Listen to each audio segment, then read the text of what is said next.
Well, we're recording, so that's good. Which means that when you ask questions after the little talk, you will be immortalized for better or worse. So polish your acts. Let me commence. Baseball, whenever it comes back, will change, as it has before, continually. Sometimes it changes its rules, sometimes it changes by edict, but most often it changes in styles of play. The quote, never changing game, as some fans of a certain age think of it, changes sometimes all of a sudden, but more often by stealth, pulled by the undertow of the past, but led by the force of evolution. Specialization is baseball's trend and the planet's. Darwin is at the helm. Although with Shohei Ohtani, he may have taken a bit of a holiday. For some in the audience today, what I will say may seem pretty basic, so I will invite their questions on matters more specific or arcane. When my brief talk is finished, you may ask me anything, as has been the custom of Beattie-Powers over the years. Let's talk today about substitution and roster composition, and despite nostalgic yearnings, the constant betterment of players, if not always our experience of how the game is played. And therein lies a problem. The game may be made by the players and backed by the owners, but without the fans, it is nothing more than a high school track meet played out for friends and family. As Malcolm McLean wrote in 1913, every innovation in baseball has been bitterly fought until finally adopted. The pandemic-born runner on second to begin an extra inning was perhaps the latest innovation to inspire loathing, and it may not survive the next collective bargaining agreement. But who likes the 18-inning contest resumed at a later date? For this observer who has watched baseball for 70 years, the 7-inning second game of a doubleheader looks like an idea whose time has come. Less is not always more, but it can be. Platooning by left or right-handedness is more than a century old and helped to explain the Yankees' dominance in the Casey Stengel years. It is here to stay, though traditionalists will continue to debunk it or claim a manager's over-reliance upon it. Stacking the infield and outfield is a good percentage move, and though some fans think the shift should be legislated out of the game, I believe it is here to stay. As some of you have heard me say before, I hated the designated hitter until I came to love it. The general ineptitude of pitcher batting, yes, there are always exceptions, drove me to that view, as it had driven proponents of the DH ever since 1891 when it was first proposed, or in 1906 when Connie Mack offered it, or in the 1920s when it won John McGraw's support after his initial reaction that we might as well play baseball with platoons, one for the field and the other for the bat. Yes. But evolution not only drove American League pitchers from the batter's box, it has also worked its magic on the DH itself. No longer a spot in the lineup for an aging or injured slugger, it became a chance to give a position player a day off or a series off, especially for National League clubs in interleague contests. While rules prevent pinch hitting for a DH without consequence, no longer could a player like Orlando Cepeda or Tony Oliva or Edgar Martinez count on 500 at-bats.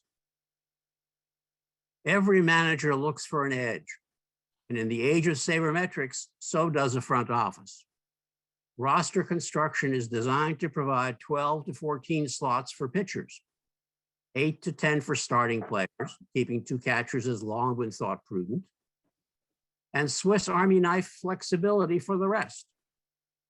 Strangely, this is something of a return to baseball in the 1850s, when substitution was forbidden and clubs rotated their players among the various positions, even during a game. That may be the best strategy for keeping a payroll down, or even for winning a pennant, see Tampa Bay. but it denies young fans especially to attach themselves to heroes. A club may have a home run hitting star or a pitcher who can reliably go 6 innings. But as for the rest of the team, they can be ciphers, as unknown to casual fans as are half the rosters of an NFL or NBA team. Free substitution came to the game slowly. Although MLB dates to 1876, for its first 15 years, substitution of a position player required the assent of the opposing captain. There was no bullpen for relief pitchers who did not exist. A change pitcher might be brought in from right field to replace a shell-shocked hurler. Pinch hitters were unheard of, and platooning was seldom a factor because lefty pitchers were so scarce. The potential substitute until 1891 had to be designated in the manager's lineup and on the fans' scorecards. This man earned the hated term bench warmer. Pinch hitters could not be used in mid-inning.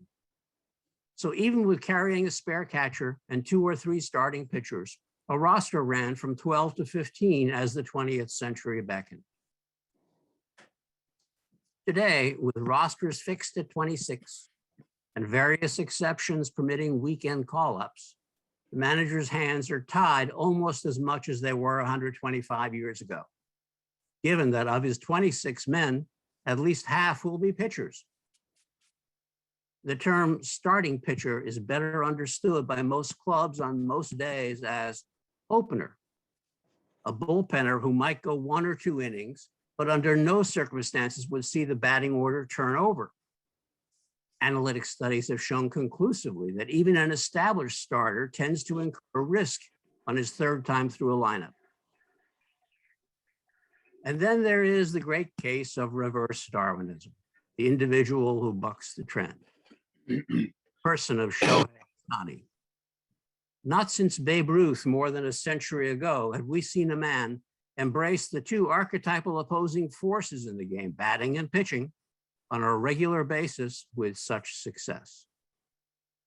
Between Ruth and Ohtani, there have been good hitting pitchers. Walter Johnson, Wes Farrell, Don Newcomb, Ken Brett, you could supply others. And even a handful of good pitching hitters. Willie Smith of the 1964 Angels springs to mind. Also Jimmy Fox in 1945. Before Ruth, and thus before specialization truly set in, many men played in the field when they weren't pitching and were competent at both. John Ward, Lee Richmond, Guy Hecker, Bob Carruthers. Some started as pitchers and became hitters. Cy Seymour, Rick Ankiel. But we had never seen a man who could strike out more than a man per inning over 130 frames while hitting 46 home runs, driving in 100, and stealing 26 bases. Ohtani played only 7 games in the outfield, DHing in 126, pitching in 23 others. I have been asked whether his performance indicates a tectonic shift in the game or simply a fabulous wild card. I lean toward the latter and hope for the former. Thank you. Now you guys can unmute yourselves as you ask questions. And I believe that Bob or someone from Beattie is going to help me out here in terms of fielding them. Hi, this is Cindy. If you would please click reactions and then raise hand if you are interested in asking a question, and then we'll call on you one at a time. I see familiar faces in the audience. Ray Shaw, lovely to see you.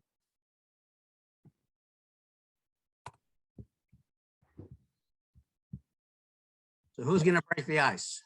Let's start with Ian Donist. Ian, please, there you go.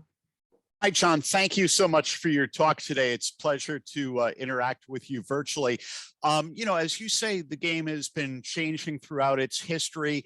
It seems like MLB has been very slow to try to come to terms with the diminishing attention span and how younger people have a lot more things vying for their attention. How do you evaluate MLB's efforts to maintain a fan base, and where do you see this headed in the future? I think that those people who measure MLB's success by attendance at the ballpark will be frightened because we've seen a diminishing attendance over the last few years. But the future of the game is off the field. And MLB has correctly recognized that the stop action nature of the sport makes it incredibly suitable to gambling, more so than the NBA, more so than the NFL, which is a stop action sport of its own. It's been argued that the NFL has only 17 minutes of action in 3+ hours of play. So I think that MLB is navigating things pretty successfully. The question at the moment, of course, is how will they navigate the relationship with the Players Association, where the MLBPA has felt that it lost the last 2 negotiations and needs to make up for that somehow in the current negotiations. Yet I believe MLB sees each negotiation standing on its own, and there may be a logjam.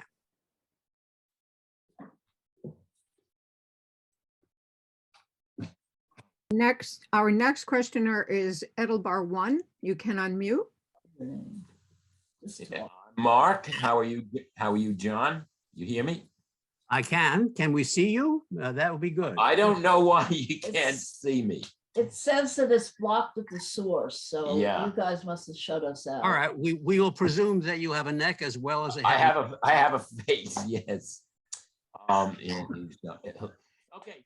An interesting thing on The Natural, you know, the movie there The you are. Natural, where they say there's a mistake, but it turns out that, is it true? I'm asking you that, is it true that before 1951, the home team could choose whether to be the last up? Was there a change made? You are correct that the home team did have the choice of first ups or second ups. And almost never after 1910 did the home team choose first ups, but it did have that option in the rules till 1950. Well, the idea came from the movie The Natural, where that seemed to be in. Yeah, I don't know whether we blame Malamud or Barry Levinson for that. I don't know whether we need to blame anybody because it's a fantasy. So rules. It is, yes. There are much more important things that are affecting baseball.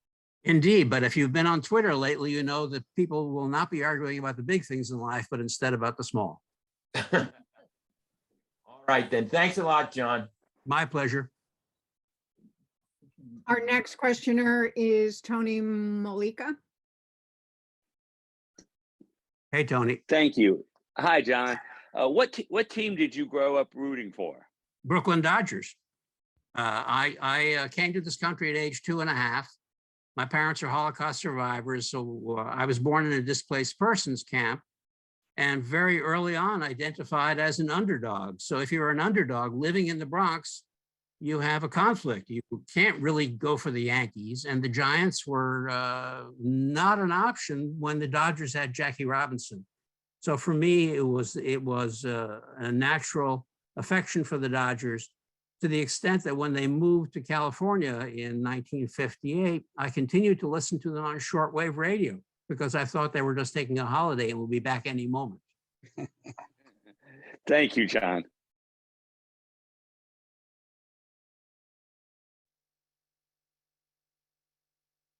John, I don't see any more hands at the moment. I can't get a hand up. I'd like to have a question, but Oh, who is that? Mudge, Oh, please, Dick, go ahead. I don't know why I can't get the hand symbol. Do we know how the foul line and the foul pole, which are both in fair territory, got those names? Why did we end up calling them the foul line and foul pole and not the fair line and the fair pole? I'm afraid the answer is lost in the mist, and the niceties of whether the foul line is in fair territory or the foul pole is in fair territory, we need to first call the lawyers in and then murder them. Thank you. At least I know why there's no answer. There is no answer, no. Our next questioner is Dan Barton. Hey, Dan, John, how are you doing? lovely to see you, Dan. You too, man. My question is could apply to baseball or not, but what have you been reading lately in terms of books?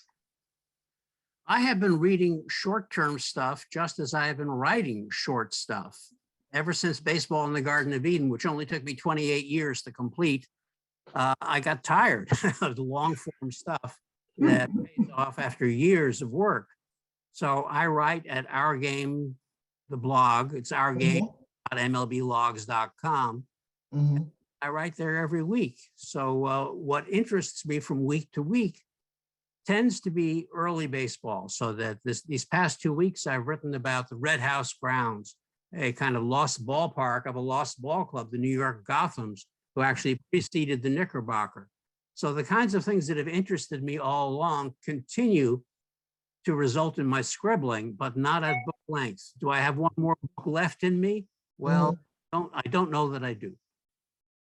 That's nice. Well, good to see you. Please tell Erica I said hi.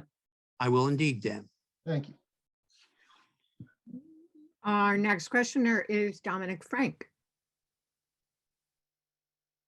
John, thanks for spending some time with us. This is my My first pleasure, Dominic. time in your discussions, although I am familiar with some of your works. John, I was wondering if a minimum salary per team a requirement, because I know that's kind of been talked about in some of the negotiations. But would a minimum salary per team make for baseball to be more competitive? It just seems that there are some teams that aren't as competitive as maybe they could be or should be. I am a Yankee fan. I bemoan the fact that we could not beat the Baltimore Orioles more than Tampa Bay did this year. But it just seemed to me that a team like Baltimore and others that don't seem to be fielding as competitive a team as others may not be in the best interest of baseball as it goes forward. Just I wondering. agree with you that on a long-term basis, any club that maintains a team salary of $60 million or under is not playing the game the way it's meant to be played. Now, if you're doing this for the short term and shedding salary of your aging stars in order to open the roster for draft picks, as Houston Astros did, as Tampa Bay did, as perhaps the Marlins will do, I think that's a sound move. But if you're in perpetual rebuild like the Pittsburgh Pirates, with a continually low salary for the club that needs to be supported with rebates from the other clubs, something probably will have to be looked at. But this may be above my pay grade here, Dominic. Yeah, thank you. Our next questioner is Eric's iPad. Hey, Eric.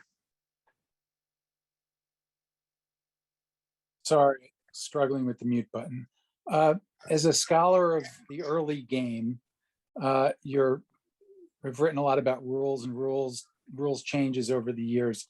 Do you have any thoughts about ideas for rules changes now, or are you? How do you feel about that? I think short-term rule changes like the man on second to start the extra inning in order to save pitching staffs in the age of COVID, that was probably a smart move, even though it made for a sometimes ugly way to play the game. Will that survive through collective bargaining? My guess would be no. But the love that fans of previous generations had for 20-inning games, I think, is gone. We have enough trouble keeping fan interest for a 9-inning game. And the way that young people consume baseball tends to be not to sit in front of the TV screen for 3.5 hours, but rather to do the highlights and to have their own clubs, their own fantasy clubs, so that the highlight reel will permit them to digest what their stars, what their club did, so that when the civic attachment in baseball is lost, so that you're not a New York fan or a Brooklyn fan or a Detroit fan, and instead you're a fan of Monkeys 9 to make up a team.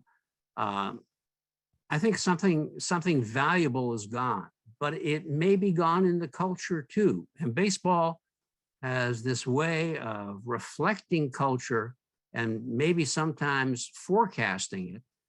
And this one may not be retrievable.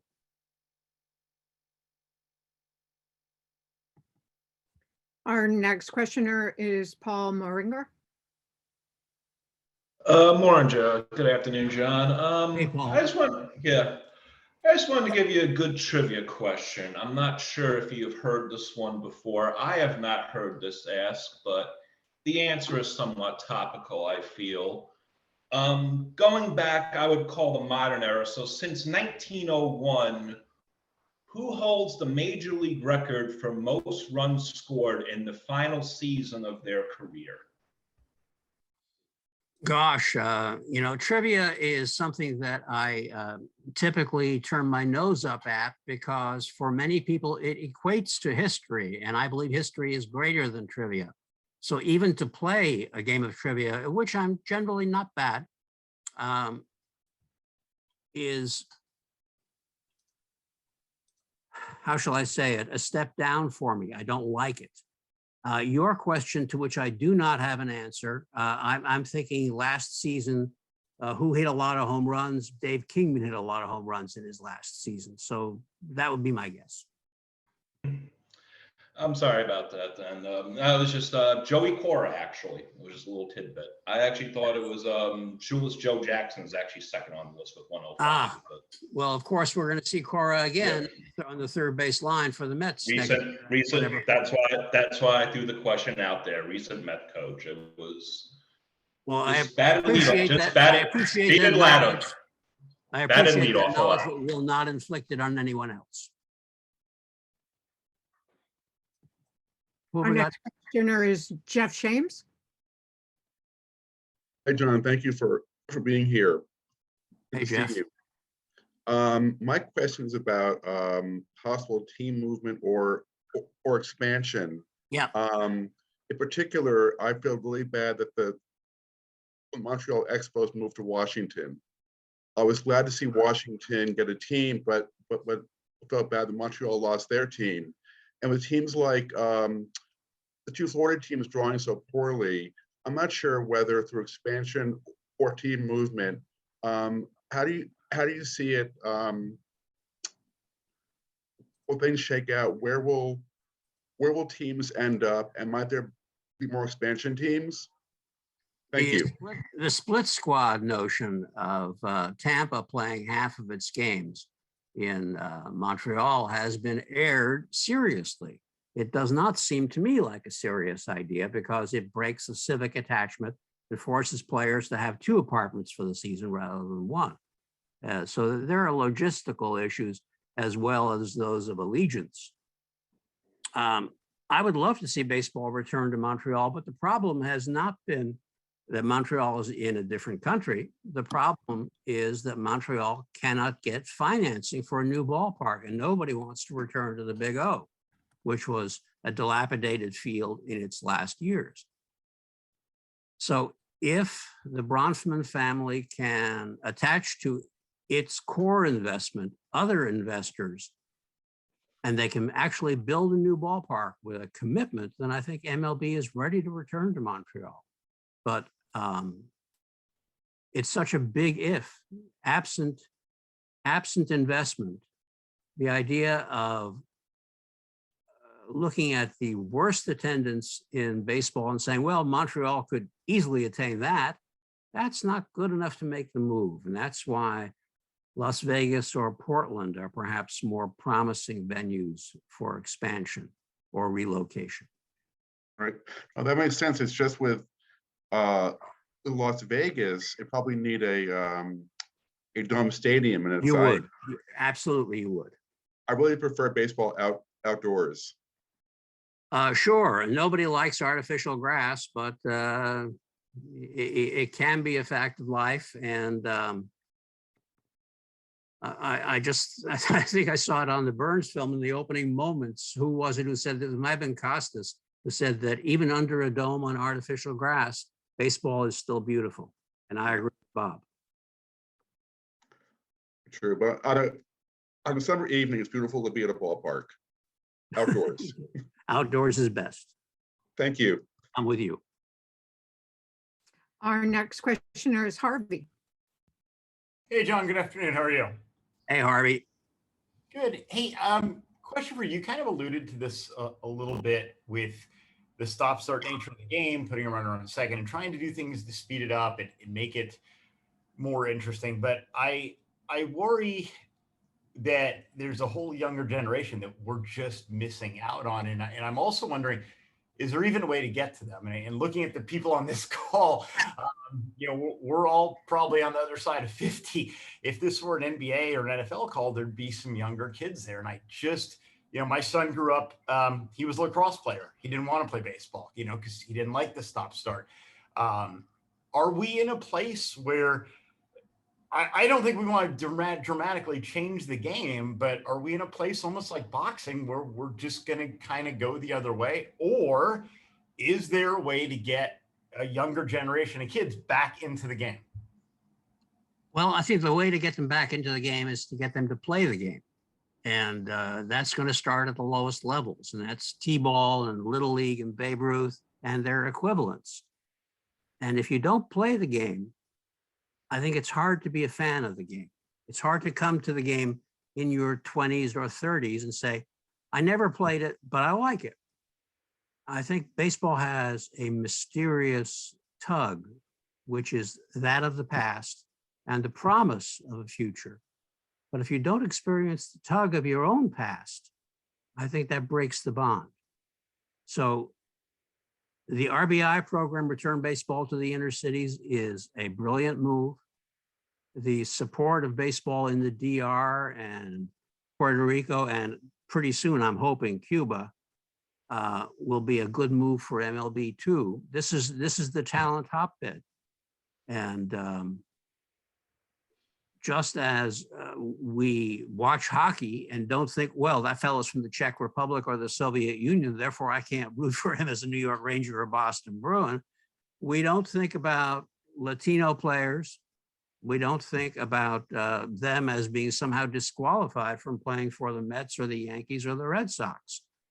The one great thing to me about baseball, there are many, but one great thing about it is you don't have to be 350 pounds.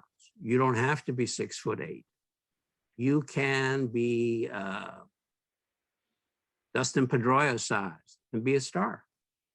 So that holds out hope to many who are not physically gifted by the age of 12, but have eye-hand coordination, which bodes well. So I'm not with you about proclaiming the imminent demise of baseball. And I do believe that gambling, which was great for baseball at the outset, then terrible during its next 100 years, and is now, I think, great again, will attract the interest of young folks in a way that may draw them to the actual quality of play on the field. Great, thank you. I hope you're right. I hope I'm right too. Thank you. John, we have a written question from Richard Frank. He says, it is so hard to accept that since life is full of changes, baseball should not be immune, but what changes do you think have ruined the game? I don't think the game has been ruined. I think the game changes continually. And I would say, as in my talk, the one thing that concerns me about rampant specialization and rampant substitution and Swiss Army knife utility players on the bench, no longer a place for Smokey Burgess as a fat pinch hitter and occasional catcher. I think that baseball needs heroes. Baseball does not need a taxi squad. It doesn't need anonymous shuffling players in and out who play multiple positions. So this is the mythic aspect of the game that seems to me most in peril, that if we're not going to have heroes and villains or heroes and scapegoats, then I think the game will need to find a way to restore them. Thank you. Can we have another question now from Edelbar 1? I guess I'm the second. So do you expect You're coming that, in and out. Your audio is okay, bad. John, do you expect that we're going to have designated hitter in the National League? I certainly hope so. Yeah, I think as a Mets fan, I would love to find a spot for Cano and Dominic Smith in alternation with Peter. It's not that one guy's going to get a DH spot with 500 at-bats. Those days are gone, except in very unusual circumstances on unusual teams. So I do hate to see National League pitchers who can't bunt, who can't advance the runner, who can't make contact, who in some cases have not had a bat in their hands for years, matching up against the 95-mile-an-hour fastball slider combination. It's bad baseball. Just following up, why did it take so long for this to happen? I mean, I would have expected the Players Association to have pushed for this long ago. Innovation is rapid, adoption is slow. That's the rule in life as in baseball. And once the adoption occurs, everyone will say, well, it should have happened long ago. It's like the Negro League statistics when we announced that MLB was going to acknowledge the Negro Leagues of 1920 through 48 as major leagues. Everyone's response was, boy, that's long overdue, which is hilarious because none of the people who said that had given a thought to the question prior to our announcement. The incorporation of the statistics into the official record has turned out to be an extremely complicated matter, and we're still working on it. But the central fact was indeed the commissioner's announcement, and there's no bigger innovation that I can think of in the commissioner's tenure than that. Our next questioner is Sherry Whiting. Well, I'm at my lady friend's house. My name is Ken Goldfarb. I have a rules question for you. I hope you can answer. It's the bottom of the 10th inning. The visiting team brings in a new pitcher. There's a runner on second, of course. The pitcher gets 2 outs. The manager brings in a new pitcher. The relief pitcher who comes in at the bottom of the 10th gives up a single, the runner scores. Who's responsible for that runner on second? Well, the losing pitcher is the man who started the inning. He didn't put the runner on second. The losing pitcher is the man who started the inning. I repeat myself. So he all of a sudden starts with a deficit when he gets up there. That is correct. Yes. Wrong. It shouldn't be. Well, you may write a letter to the editor. You may write a letter to me, which will be frankly ignored, or you may write a letter to the commissioner. No one really likes the man on second to start the inning, but this innovation was born of COVID. And if COVID were to disappear, I believe that rule would disappear too. You just cannot. I hope you're right. You cannot have a pitching staff that you cannot have a game that employs 8 to 10 to 11 pitchers and then come back the next day and play another game. You can't do it. Our next questioner is Norm Ginsburg. Yeah, John, I missed the baseball of the 50s and 60s. And this is probably simplistic, but could it be possible to bring back, to legislate some rule that says a team can't have more than, say, 10 or 11 pitchers? Obviously, It would change a lot. Pitchers would no longer be throwing 95 for the first inning, but it would bring back starting pitchers really mean something. It would minimize the number of 7 and 8 pitcher games. And what's your opinion? I am reluctant to solve any of baseball's trends, emerging trends, through legislation. There are people who insist that major league clubs have 2 men on each side of the infield in the infield, and that none can go beyond the outfield, beyond the dirt into the outfield grass. That to me is more radical. There's more radical, there's less radical. I am reluctant to use the rule book to address evolving trends in how the game is played. That is my view. It may not concur with that of the owners and thus the commissioner. So we may have rule changes that run afoul of my personal taste. And so what, right? I'm the historian. I'm like the court jester. I'm not a rule maker. Thank you. Our next questioner is Ian Donis. John, I was not a fan of the ubiquity of MLB's promotion of gambling during the recent postseason. I get what you're saying about how gambling can have an important role in helping to bring younger people into the game. And I also know the whole lifetime banishment of Pete Rose is a complicated matter in which Rose is chiefly responsible. I think Joe Posnanski in his excellent Baseball 100 does a good job explaining it. But I wonder if you see hypocrisy in terms of Rose's lifetime banishment on one hand and MLB's robust promotion of gambling. I think that the issue is not gambling. The issue is flouting the rules. The issue is lying. And in the Rose case, there are lies galore on any number of fronts, and it's not limited to gambling. I will say no more on that subject. But on Joe Jackson, people will say, well, he was ignorant, he was illiterate, he didn't know what he was doing. He took $5,000 and subsequently tried to give it back, but he took the money. And once you take the money, you're a crook. The restoration of Jackson's reputation or Rose's or any of the Black Sox is historically, I think, not going to happen. If you see hypocrisy in punishing them for gambling and then promoting gambling at the World Series, I would suggest that it's lying versus truth rather than gambling versus blue nose prohibitions.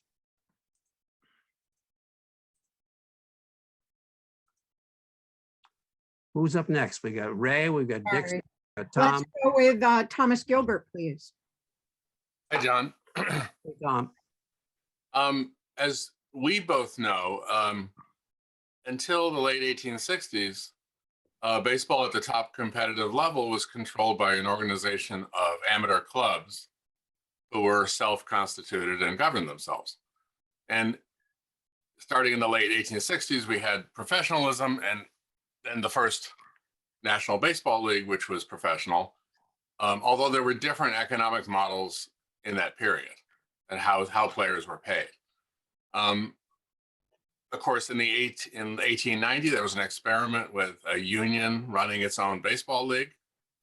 And that was a long time ago. But my question is, and it's something you think about when there's conflict between the owners and players, do we need owners? And can you imagine Major League Baseball without owners or using a different kind of model from what we use now? I cannot. The Players League of 1890 foundered not because the players had control over some legalistic frills like the reserve clause, but because the capitalists pulled their money out. And if you haven't got the backing for the club, where is it going to come from? is you have to have a basis for completing a season regardless of weather or attendance or television contracts. So somebody's got to stand behind the risk. And to stand behind the risk, I'm afraid you need capital. And looking at the current CBA in limbo, I understand MLB is going to be making a proposal later this month. One of the options seems not to be to remove the owners and let the players run their own affairs. I think that is fruitless. Next question is R.C. Shaw. Hey, Ray. Hi, John. Nice to see you. Nice to see you. Question about the history of the pitching mound and the height of the pitching mound, and would there be any benefit to going back to pitching boxes and giving the hitters a better opportunity to hit? Well, pitching off level ground certainly would give the hitters an edge. The 10-inch mound, which is ignored perhaps in Los Angeles the way the 15-inch mound was ignored by the groundskeepers there, does supply an advantage. Whether pitching off a flat surface or a 5-inch mound would reduce the break on the curveball and the slider is arguable. I think it would. I think it would. And when batting and pitching get out of whack, when batting averages league-wide go below 240, when pitching ERAs go above 4 league-wide, those are alerts to the rule makers, who are responsive to management, of course, to tinker with the game. People call baseball a sport, but it is not a sport in the way that the 100-yard dash is a sport, with the tape placed in the same at the end of 100 yards, whether you're in high school or college or the Olympics. Baseball is a sporting entertainment, which to me seems to me a different thing than merely a sport, which means that it is subject to tinkering, it is subject to revision, and there is a golden mean, a norm that is understood by the people who run the game. And that is, fans like hitting. They don't come to the game to watch 20 strikeouts. So you have to strike a balance. And I feel confident that the commissioner and these owners will do it. Thank you. Our next questioner is Dixie from Boston. Hello, Hey, John. Dixie. Hey, nice to see you. Same here. I'm very glad you could spend a couple hours with us on a chilly Saturday afternoon. I have two questions.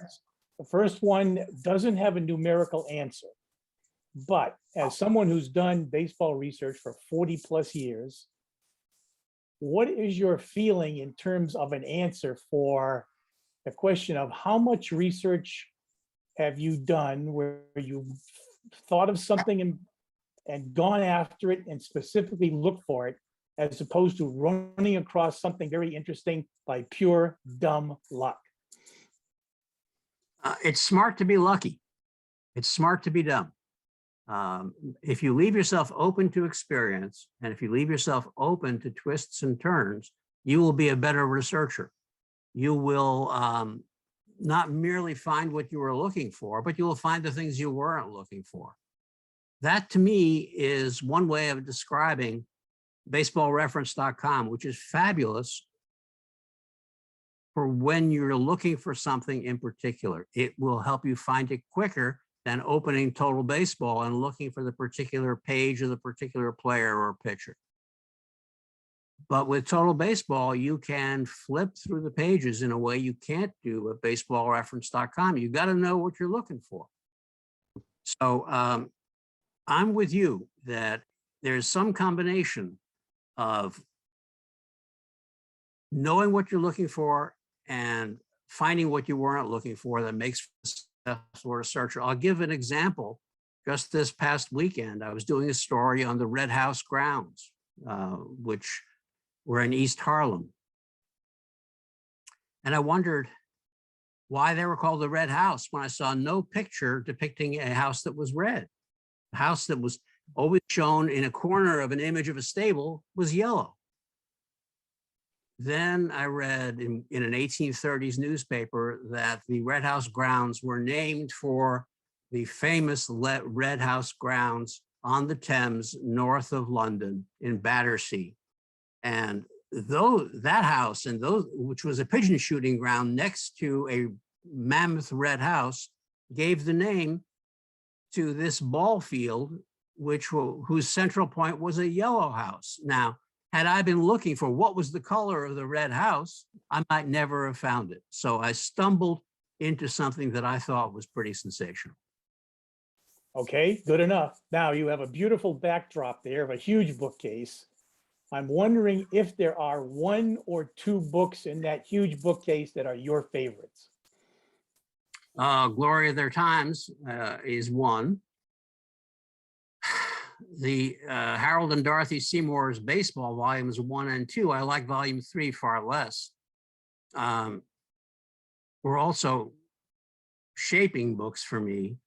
And for pure entertainment, I would say Boughton's Ball 4. You can see Boughton over my shoulder, I believe. And yes, over my right shoulder. Yes. Thank you.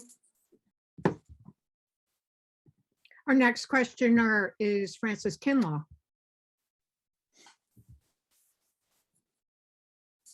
Hey, Francis. Francis, you have to unmute. You're on mute. Oh, sorry. One more time. There you go. Sorry, very sorry. I have a question that I'd scribbled down and now I'd revise it a little bit in light of your recent answers to some of one question.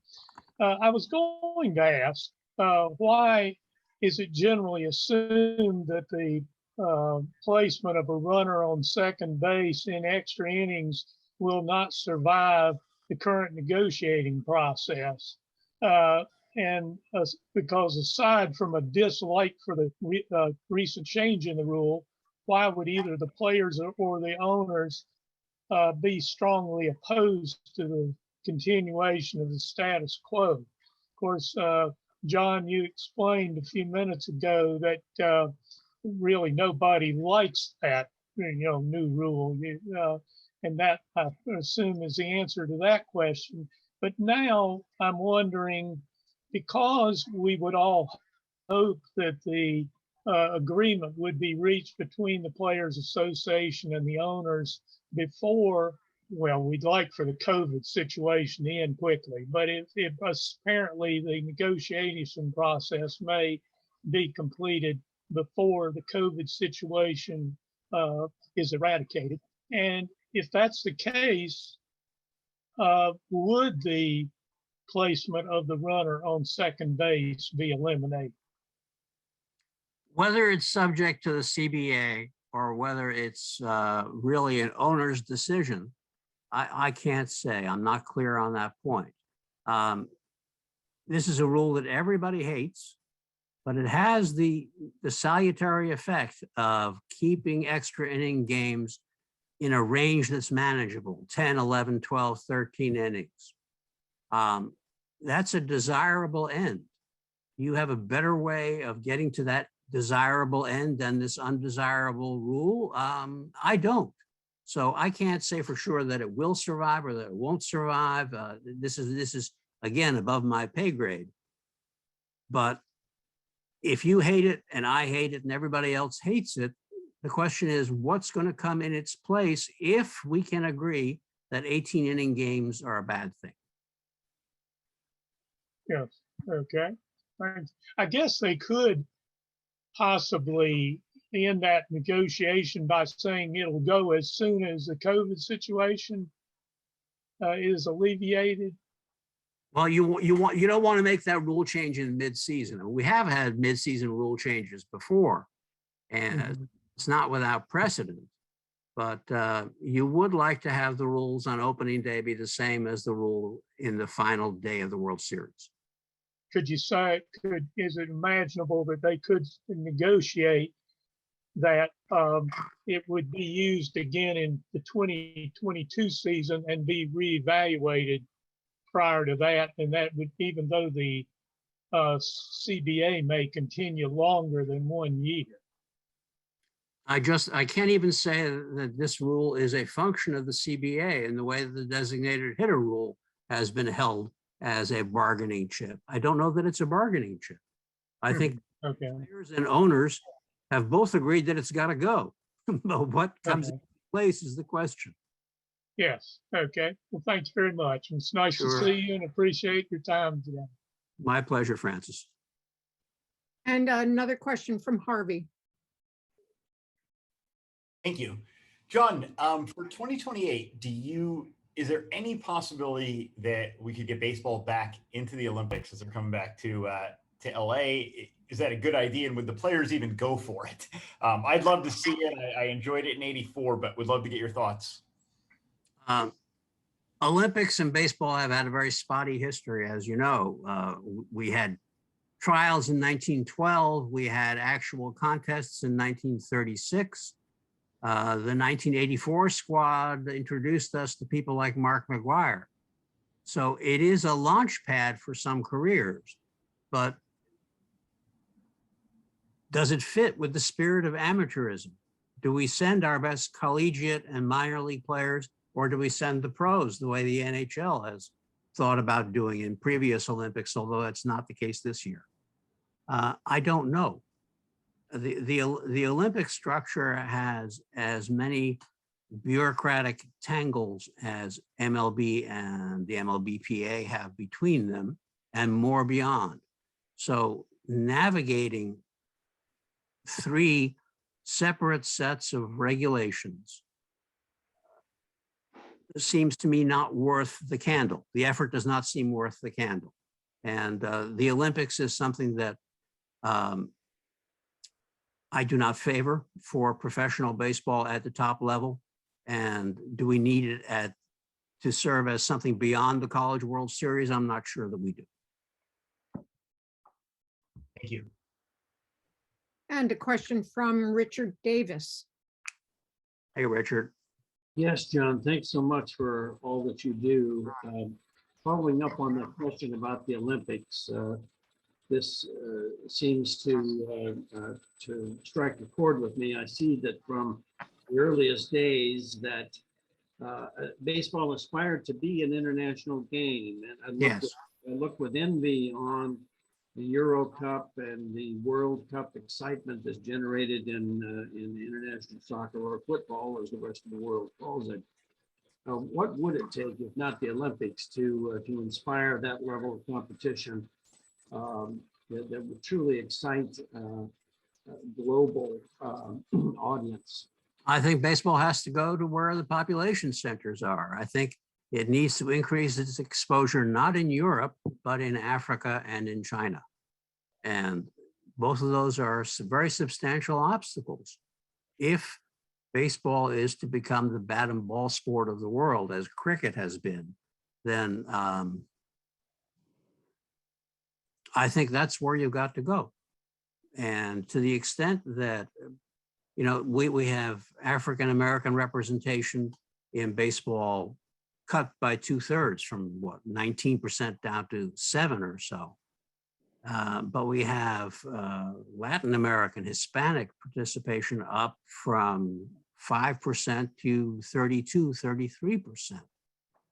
The color composition, the creed composition, the racial composition of baseball doesn't matter to real fans. Fans care what's the name across your jersey. Do you play for us? And can you play the game better than the next guy? And that's why I love baseball.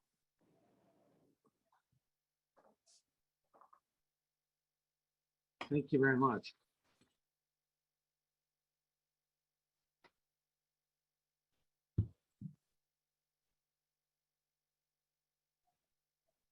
John, I'll just go ahead and start. One question I have is about history of a rule. You know, in the old days, the players would leave their gloves on the field. And at some point that rule was changed and they didn't do that. But I've never heard of any instance of it of that rule having a negative effect, like someone tripped and twisted their ankle or it affecting a game. Are you aware of any such incidents, and are you aware of what the motivation was to change that rule? I believe that there was one instance of a batted ball striking a glove that had been left on the field. And this may have occurred in the 1940s, which would explain in part the motivation to change the rule for 1950-51. I think rules are always responsive to changes in the game. So when you have a change in the restriction on the pitching delivery or on the use of the curveball or how many steps you can take in the box before releasing the ball, there are always violators of the rules, those who stretch the rules. Lou Burdett may have thrown very few spitballs in his career, but he was always going to his mouth. So he always had that threat. And Gaylord Perry likewise probably threw far fewer spitballs than he was accused of. So it's the stretching of the rules, it's the fakes, it's the feints that prompt rule makers to stretch the rules to accommodate the way the game is played rather than to come down hard on players to conform to the old rules. Thank you. Our next questioner is R.C. Shaw. John, one question about foreign drafts. What about drafts for Hispanic players and so forth? A more formalized draft amongst all the teams. It could be argued and has been argued, and I think correctly, that if you're drafting a 14-year-old from the DR, his path to the major leagues is very steep and fraught with peril, and he is not very well compensated all along the way. So if the rules were the same for foreign draftees as they were for US draftees, or at least you brought those two buckets into alignment somehow, I think this would be good for the game. Good for the game. I think so. Yeah. Well, John, I think we are out of questions. Been an Excellent. hour. Well, folks, I've enjoyed it, and hope you guys have too. And we do this every year. We generally do it right after the World Series, but that was not possible this year. But we definitely, it's a hot stove league function. And this is the part of the baseball season that I like the best, and I enjoy hanging with you all. Same here. Thank you very much. Thank you, and so long.